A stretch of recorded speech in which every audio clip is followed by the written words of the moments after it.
concept and accounting principles. उसमें हमने क्या पढ़ा था कि all the accounting concepts and principles are the part of a GAAP, that is generally accepted accounting principles, and these concepts and principles are the basic rules which every organization must have to follow so that कि uniformity आ सके आपके accounting information में, जिससे कि कल को वो reliable भी हो और कंपेरेबल भी हो।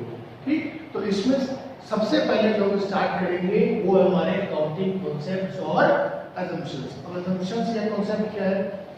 हर ऑर्गेनाइजेशन जो कोई भले बिजनेस स्टार्ट करे भले नॉन बिजनेस हो, हर ऑर्गेनाइजेशन को ये असम्पशंस फॉलो करना कंपलसरी होता है।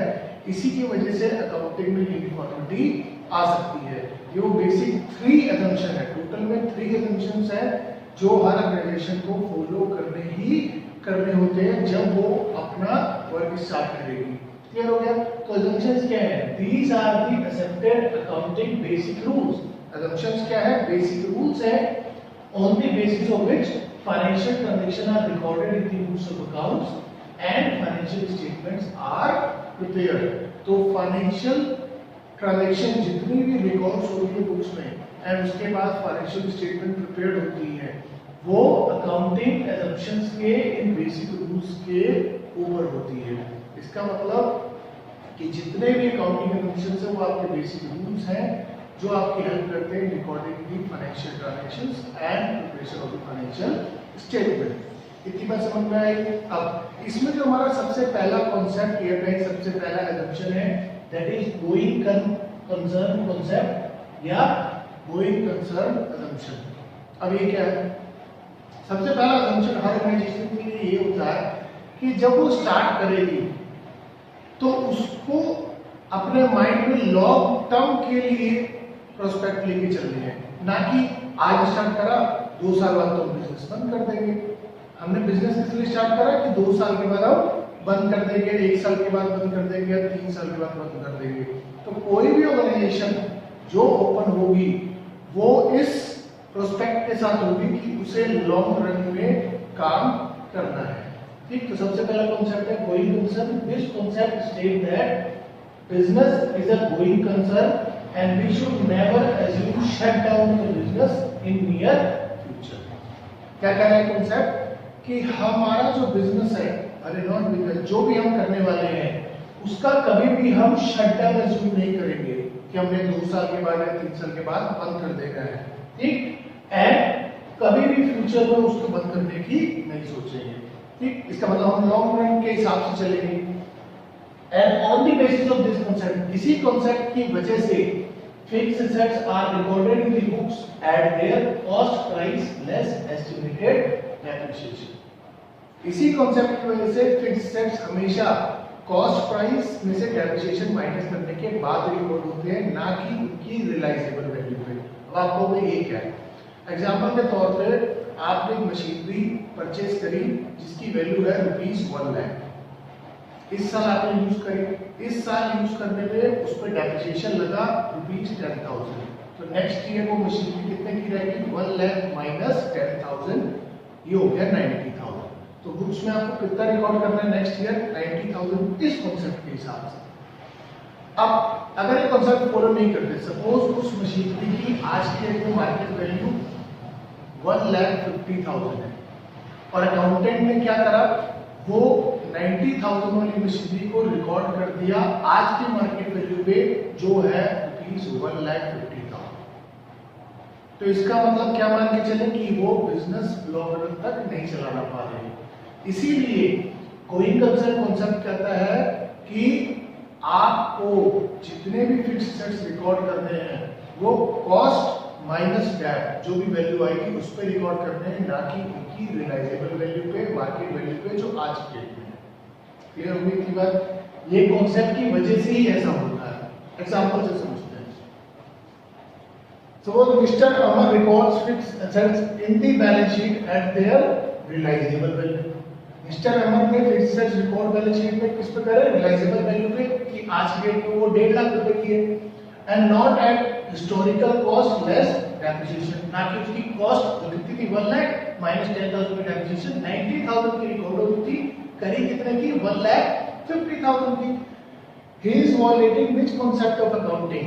कौन सा कॉन्सेप्ट वायलेट कर रहे हैं? Going concern concept. तो अगर कभी भी फिक्स्ड एसेट्स रिलाइजेबल वैल्यू पर रिकॉर्ड होता है तो इसका मतलब जो कॉन्सेप्ट वायलेट हो रहा है that is going concern concept, and वो बिजनेसमैन शायद लॉन्ग रन तक नहीं काम करना चाह रहा है, इसीलिए उसने ऐसा किया। क्लियर हो गई?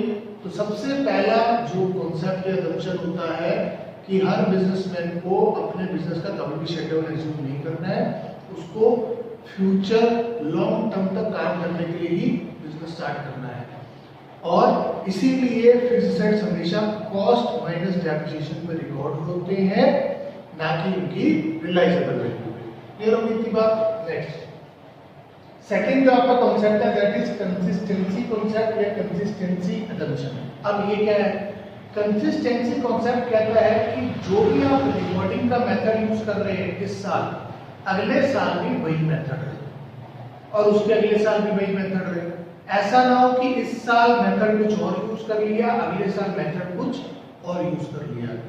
तो उससे प्रॉब्लम क्या आएगी कि अगर आपने रिकॉर्डिंग का इस साल कोई और मेथड यूज कर रहा है, अगले साल कोई और मेथड यूज कर रहा है, तो अकाउंटिंग इंफॉर्मेशन कंपेरेबल नहीं हो पाएगी, भले वो आपके खुद के डिफरेंट ईयर्स की हो या डिफरेंट बिजनेस के साथ हो। इसीलिए कंसिस्टेंसी कॉन्सेप्ट कहता है कि this concept state that accounting methods followed in one year must be followed year by year. लगातार वही फॉलो होने चाहिए to make financial statement comparable with different years and different business. और अगर आप ये कॉन्सेप्ट फॉलो नहीं करते, हर साल मेथड चेंज करेंगे, तो ना ही आपकी अकाउंटिंग इंफॉर्मेशन डिफरेंट ईयर्स के साथ कंपेयर कर पाएंगे और ना ही डिफरेंट बिजनेस के साथ कंपेयर कर पाएंगे। एग्जांपल के तौर पे जैसे डेप्रिसिएशन के कई मेथड होते हैं, जिसमें एक है स्ट्रेट लाइन मेथड और एक है रिटन डाउन वैल्यू मेथड। ठीक, दो की बात करते हैं जो आपने 11th में पढ़ने हैं, straight line method and written down value method. अब डेप्रिसिएशन जो यहाँ पर बात कर रहे थे फर्स्ट प्रिंसिपल में, जो मैंने आपको कहा था कितना था, ₹10,000 इस साल का। इस साल आपने चढ़ाया स्ट्रेट लाइन मेथड के हिसाब से, अगले साल चढ़ाया रिटन डाउन वैल्यू मेथड के हिसाब से, तो आप क्या फिक्सेस की वैल्यू इसके बेसिस पे कंपेयर कर पाएंगे? नहीं कर पाएंगे। रीजन क्योंकि आपने मेथड ही बदल दिया। तो इसीलिए कंसिस्टेंसी कॉन्सेप्ट कहता है कि जो मेथड आप एक साल फॉलो कर रहे हैं, अगले साल भी वही फॉलो करें। अगर इस साल स्ट्रेट लाइन मेथड के हिसाब से डेप्रिसिएशन लगाया है, तो अगले साल भी स्ट्रेट लाइन मेथड के हिसाब से ही डेप्रिसिएशन लगना चाहिए। इतनी बात क्लियर हुई? अब एक क्वेश्चन आता है कि सर इसका मतलब क्या हम मेथड चेंज ही नहीं कर सकते? कर सकते हैं, उसकी भी कंडीशंस है कि किन कंडीशंस में आप मेथड चेंज कर सकते हैं। क्योंकि अगर नहीं कर सकते तो फिर इतने सारे मेथड बनाने की जरूरत ही क्या है? एक ही मेथड बना लीजिए।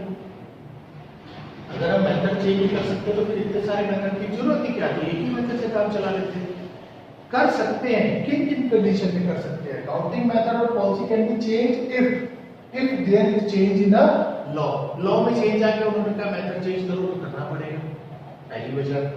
If there is a change in the accounting standards, जिनके बेसिस पे अकाउंटिंग चलती है, अकाउंटिंग स्टैंडर्ड टोटल में 32 है, जिसके बेसिस पे अकाउंटिंग चलती है, जिसमें फिक्स्ड एसेट्स से रिलेटेड है अकाउंटिंग स्टैंडर्ड 10, फिक्स्ड एसेट्स से रिलेटेड अकाउंटिंग स्टैंडर्ड 10 है, उसमें सब लिखा है डेप्रिसिएशन के कितने मेथड है, कौन कौन से लगना चाहिए। अगर उसमें चेंज आ गया तो आप अपने मेथड में चेंज कर सकते हैं नेक्स्ट ईयर से। तो अगर लॉ में चेंज आया तब भी मेथड में चेंज कर सकते हैं, अकाउंटिंग स्टैंडर्ड में आया तब भी कर सकते हैं। या एक और रीजन है कि अगर मेथड चेंज करने से आपका प्रेजेंटेशन बेटर हो रहा है तब भी आप मेथड चेंज कर सकते हैं। तो या तो लॉ में चेंज आए या अकाउंटिंग स्टैंडर्ड में चेंज आए या मेथड चेंज करने से आपका प्रेजेंटेशन अच्छा हो रहा है, इन दैट केस आप मेथड चेंज कर सकते हैं। क्लियर हो गई बात? अब इसको एग्जांपल समझते हैं। Mister Amar charges depreciation on the basis of SLM straight line method in 1 year and in the next year he changes the method of WDP. अगले साल उन्होंने मेथड चेंज करके किस में ले आया? डब्ल्यूडीपी में। एक साल एसएलएम में, अगले साल डब्ल्यूडीपी में। आप इंफॉर्मेशन कंपेयर ही नहीं हो पाएगी। तो he is violating which concept of accounting? Consistency concept या कंसिस्टेंसी assumption। तो टोटल में अभी तक आपके 2 assumption हो गए।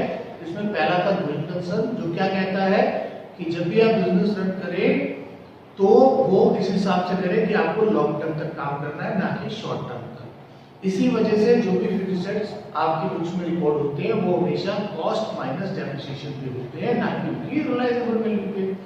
दूसरा था आपका कंसिस्टेंसी। कंसिस्टेंसी क्या कहता है कि जो मेथड आप रिकॉर्डिंग का हिस्सा यूज कर रहे हैं अगले साल भी नहीं करें, जिससे अकाउंटिंग इंफॉर्मेशन कंपेरेबल हो पाए।